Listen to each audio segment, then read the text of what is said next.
Hey yoke, if you didn't know, and I think you should, I'm an Ether head. Why? Well, DeFi, decentralized finance, is dominated by Ethereum. NFTs are dominated by Ethereum. Blockchain gaming is dominated by Ethereum. But will that dominance last with the competition coming in hot? Am I changing my mind, a turn of the head? We'll find out right quick, because it's time for Chico Crypto. So first, let's talk about Ethereum and why I've been an Ether head for so long.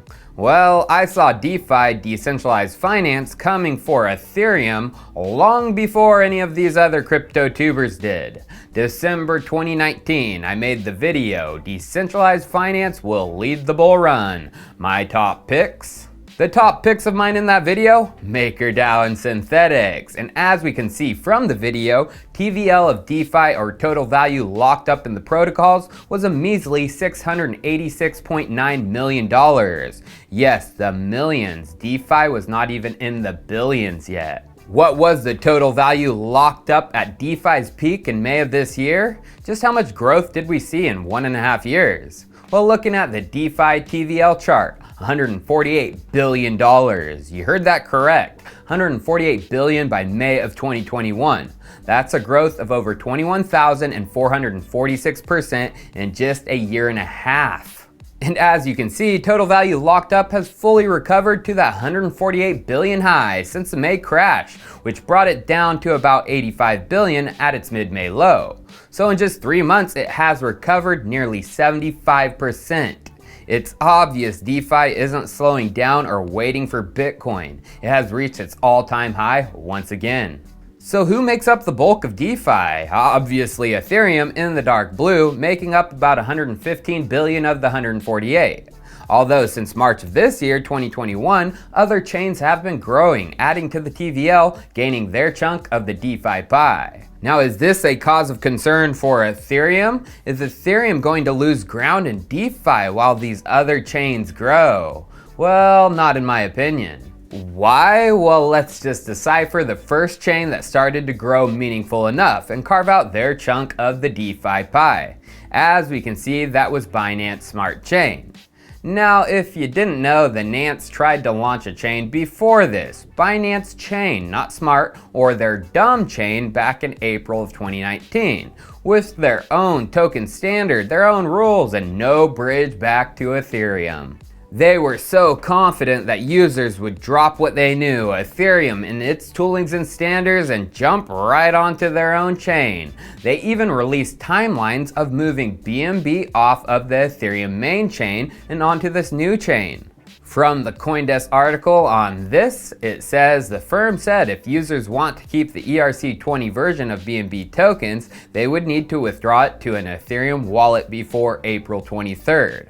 After that, Binance.com will no longer support the withdrawal of ERC20 BNB tokens. Please note that withdrawn ERC20 BNB tokens will only have temporary usage, as all BNB tokens will be migrated to Binance Chain, Binance said. All BNB tokens migrated to that new chain. Did this work out? Was creating a siloed chain that wasn't going to be Ethereum compatible a good idea? Nope, it wasn't. Their first chain failed, and it failed miserably. That's why they launched their second chain, Binance Not Dumb But Smart Chain, in August of 2020. And as we can see from promotional materials, EVM, Ethereum Virtual Machine Compatibility, and cross-chain DeFi mechanisms, aka, we need you Ethereum? Yeah, they just copied Ethereum, which is obvious from their Chain Explorer BSC scan, a total copy of Etherscan. And then they even have the cross-chain bridge for going to Ethereum and back if you need to. But here's what I find so interesting. Going back to the CoinDesk article on the first Binance chain, the dumb chain, they said, Binance.com will no longer support the withdrawal of ERC20 BNB tokens. Please note that withdrawn ERC20 BNB tokens will only have temporary usage, as all BNB tokens will be migrated to the Binance chain. That was a direct quote from Binance. Well, going to BSC scan, we can see there are nearly 22 million BNB on their smart chain. And then going to the Ethereum side, on Etherscan, there is still over 16.5 million BNB on Ethereum. It's pretty much equal on each chain. And if you scroll down to the top holders of ERC20 BNB, it's still Binance and its centralized exchange themselves. Wait, I thought ERC20 tokens were temporary. Now, going back to the TVL chart and the other chains who are making headway in DeFi, they all took what Binance did to heart and made sure to be EVM compatible with effective bridges. Polygon, formerly Matic, rebranded to get the Ethereum point across. As Polygon, they even have a new main sales pitch. As we can see from their website, they consider themselves Ethereum's Internet of Blockchains, which means, of course, they have a bridge like Binance. The others on the TVL chart building some height lately, Terra also has a bridge, and then Solana, they also have a bridge wormhole, but is it live? Well, at the bottom it says, after undergoing an in-depth security audit by smart contract and cryptography experts at Kudelski, we're happy to announce that Wormhole is now live, starting with support for ETH. This is just the beginning. In the coming weeks, we'll be looking to add support for Terra as well, upgrading the Wormhole to a 3-way cross-chain bridge. Well, going to the actual bridge, there is a warning that says Wormhole is upgrading on-chain contracts to V2 in the next 2 weeks. If possible, please wait with moving funds. Otherwise, please plan for migration soon. Maybe that is why there is some Solana hype recently. V2 of Wormhole is coming soon? Or maybe it's something else. Something bigger is coming. But before we figure out what, it's time for a sponsored segment of this video, supported by the team over at Trustswap. And like always, the full details of our agreement can be found in the description. So, what is Trustswap? Well, they are a full-service digital asset ecosystem that started with a simple idea of providing a trustless escrow contract for P2P and OTC trades, which they accomplished in their Smart Swaps product. But they have grown far beyond the initial vision and are becoming the go-to solution for both businesses and consumers across all major blockchains for all tool sets. So let's start and take a quick look at how they've revolutionized onboarding for new blockchain projects. Starting with where we left off last time when we reviewed them. They were just getting ready to launch their service SmartMint. It's where a blockchain project can create a fully audited cryptocurrency with customizable tokenomics all within minutes and no coding required. It's currently available to launch tokens on Ethereum, Binance Smart Chain, and now Polygon, with additional chains in the works. The other game changer for businesses is smart locks, making DeFi safer for consumers by helping projects easily lock up liquidity pool tokens and team vesting tokens in a transparent manner. And the number of projects using smart locks is staggering. Over 9,000 projects have locked tokens with Trustswap, totaling more than 90 billion in total lock liquidity value and over 40 trillion in total locked token value.